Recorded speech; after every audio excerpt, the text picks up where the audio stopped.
बेटा class 10th है, chapter number 6 है, पेज नंबर 178 और क्वेश्चन नंबर 10।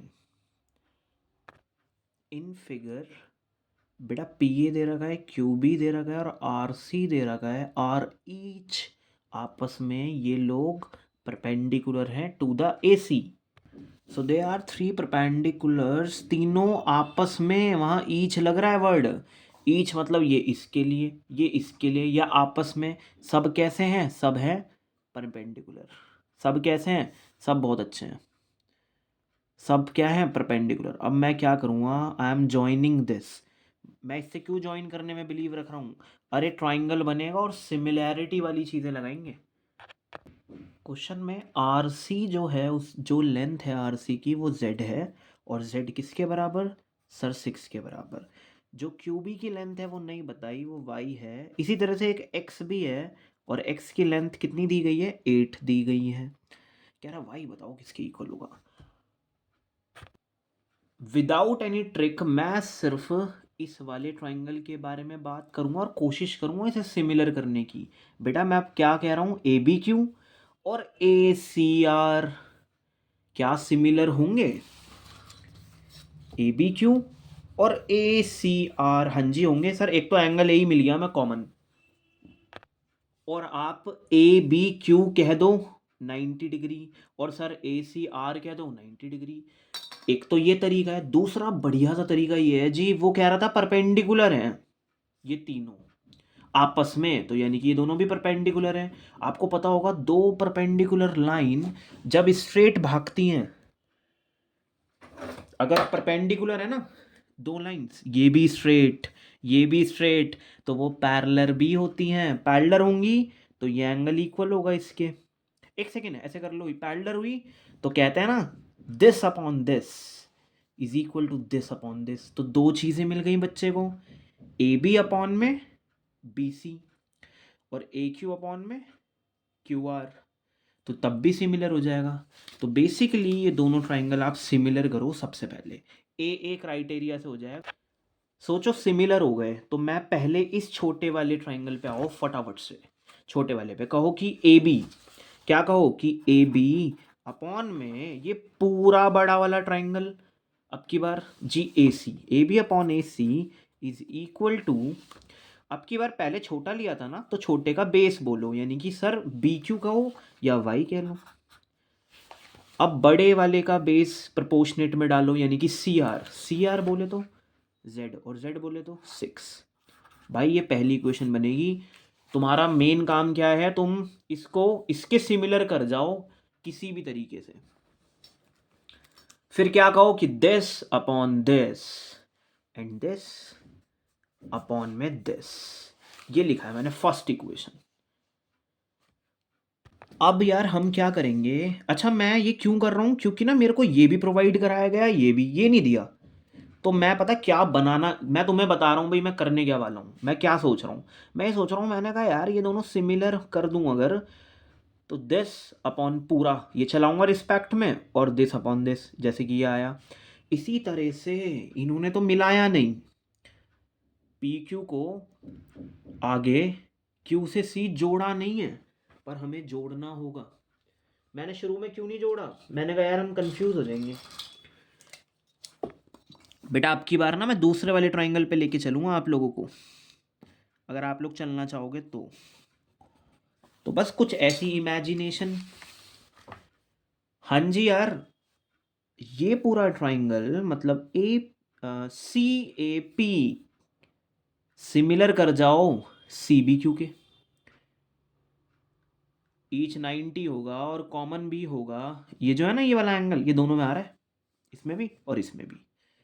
तो बेसिकली अब आप लोगों को इसको इस पूरे के सिमिलर करूंगा तो क्या क्या कहूंगा, क्या क्या कह सकता हूं? मैं कहूंगा जी बी सी और अपॉन में पूरा ए सी। लिख लेते हैं, बी सी अपॉन में पूरा ए सी इक्वल होगा बेटा, सॉरी इस चीज़ के लिए, बी सी अपॉन में पूरा ए सी। अच्छा इस वाले की बेस उठाओ और कहो वाई, और इस वाले का बेस उठाओ और कहो 8। पता मेन मुद्दा क्या है, मेन कैसे करते हैं मैथ्स के क्वेश्चन देख रहे हो आप लोग। मैंने y को यहाँ से भी रिलेट कराया जब मैंने ये वाला ट्राइंगल लिया, और मैंने y को यहाँ से भी रिलेट कराया, ये वाला ट्राइंगल लिया, तो ताकि दो दो चीज़ें आ जाए y के हिसाब से। अब देखो यार, एक चीज़ है, दो बातें आ गई y की रिस्पेक्ट्स में, मैंने इन्हें ऐड करूँगा। सर ऐड क्यों करोगे? क्योंकि भाई मैंने ना देखो नीचे, देखो बता रहा हूँ यार, जब ये वाला ट्राइंगल लिया था तो पूरी एक साइड आ रही थी AC, ये रही AC। ऐसी जब ये वाला ट्राइंगल लिया, इसमें भी पूरी एक साइड आ रही है AC। फर्क किस चीज का है? जब आपने सर ये लिया था ना तो आप AB कर रहे थे और नीचे AC कर रहे थे। सर जब आप ये वाला ट्राइंगल ले रहे थे ना, बस फर्क इस चीज का है, ऊपर BC कह रहे हो और नीचे तो AC आ रहा है। भाई इन्हें ना ऐड करो, इक्वेशन फर्स्ट को सेकंड में ऐड करेंगे अगर, तो आप लोगों को समझना पड़ेगा LHS से जाके मिल जाता है। हाँ जी, AC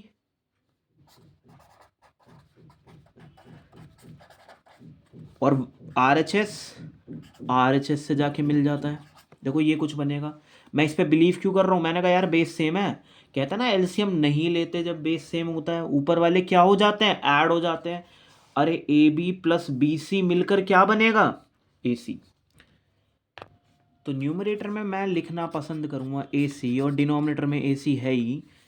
तो इससे क्या इम्पैक्ट पड़ने वाला है अभी देखेंगे। इसे कट के कितना आएगा? सर इसको कट के ना 1 आएगा, ठीक है ना?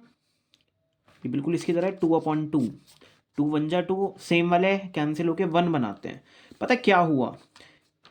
y/6 plus y/8। भाई बस इसे सॉल्व करने की मेहनत है और कुछ नहीं करना।